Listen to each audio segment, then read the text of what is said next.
Como foi a experiência do povo de Deus no Egito?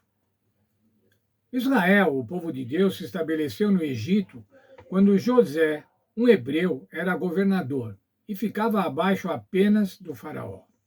O livro do Êxodo é o livro dos nomes. O livro do Êxodo é chamado em hebraico de Shemot, que significa nomes. Esse título vem das primeiras palavras do livro. São esses os nomes dos filhos de Israel que entraram com Jacó no Egito. Nomeando as tribos, cada uma das famílias que entrou no Egito. Eles foram para o Egito no ano 1660 a.C. Vamos ver o texto que fala sobre o povo, sobre como o povo foi abençoado no Egito.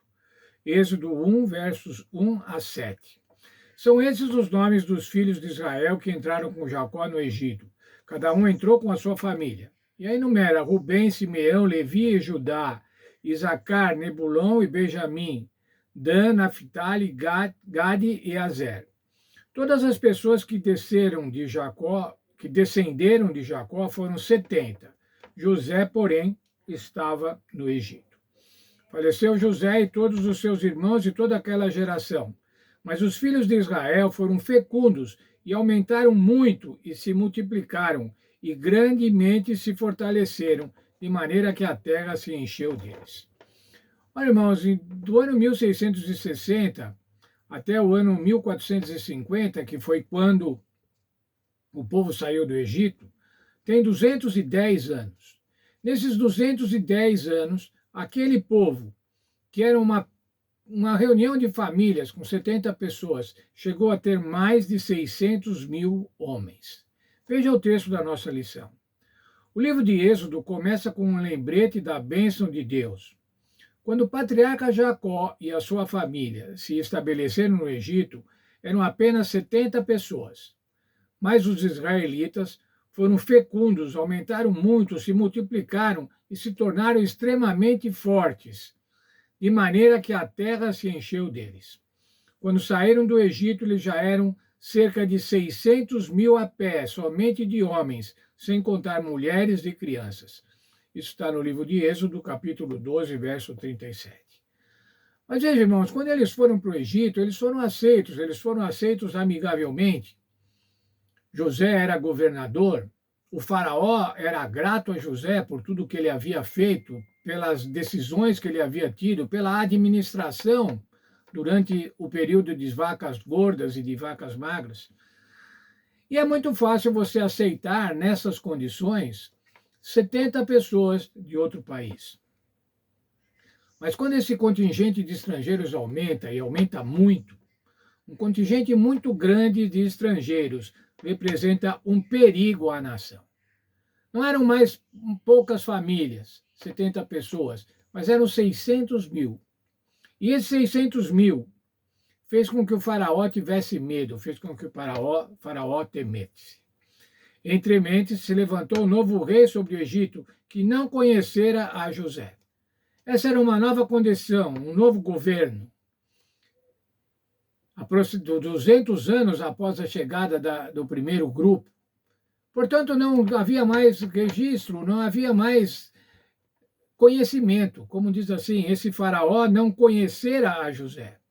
E agora veja qual foi a reação desse faraó ao ver o contingente de hebreus que estava no Egito. Ele disse ao seu povo: eis que o povo dos filhos de Israel é mais numeroso e mais forte do que nós.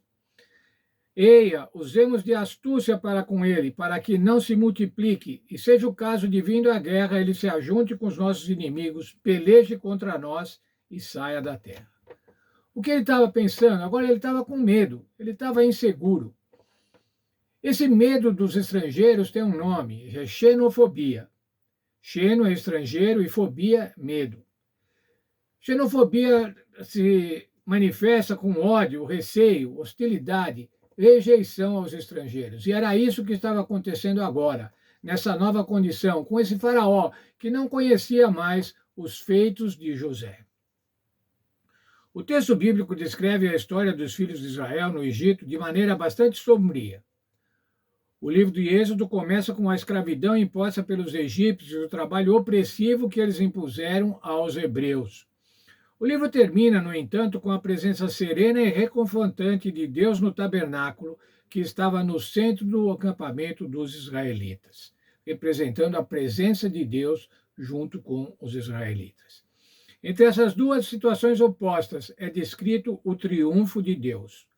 Quando o Senhor libertou seu povo da escravidão ao abrir o Mar Vermelho e derrotar o exército mais poderoso da terra, foi revelada a vitória espetacular de Deus sobre as forças do mal. Veja, nessa condição de medo agora, de medo da quantidade de judeus que havia no Egito, o verso 11 do capítulo 1 diz assim: E os egípcios puseram sobre eles feitores de obras, para os afligirem com suas cargas, e os israelitas edificaram a Faraó as cidades celeiros, Pitom e Ramsés. Portanto, eles foram escravizados. Eles tiveram como tarefa construir cidades para Faraó. A história destaca paradoxalmente que quanto mais os afligiam, tanto mais se multiplicavam e tanto mais se espalhavam. É o texto de Êxodo 1, capítulo 12. Quanto mais aflição, maior era o número de descendentes, maior era o número de nascimentos. Eles se multiplicavam e se espalhavam. Não importa as intrigas humanas, Deus é soberano e salvará o seu povo, mesmo que as circunstâncias pareçam desesperadoras da perspectiva humana. Bem, o povo de Israel estava agora no Egito, sujeito a essas tarefas, sujeito às aflições, sujeito a feitores de obras. E o Senhor Deus agora vai livrá-los. O Senhor Deus pretende livrá-los. O Senhor Deus não deixaria seu povo à mercê dos ímpios, à mercê dos pagãos, indefinidamente. Passados os anos, o Senhor Deus vai intervir para resgatar o seu povo da escravidão, para salvar o seu povo. Esse é o objetivo de Deus. O objetivo de Deus sempre é salvar o seu povo. Era na época de José, na época de Moisés e é na nossa época também. O Senhor quer salvar o seu povo. Basta que nos coloquemos à sua disposição. Basta que confiemos e Ele vai salvar cada um de nós. Nós, às vezes, temos aflições, às vezes temos muitas aflições, mas o Senhor vai nos livrar de todos. E se Ele não nos livrar dessas aflições aqui nessa terra, Ele vai nos livrar de maneira definitiva e total, de maneira integral, na nova terra. Que Deus nos abençoe e a gente possa entender, compreender que o Senhor Deus está sempre cuidando de nós e que Ele é soberano e salvará o seu povo.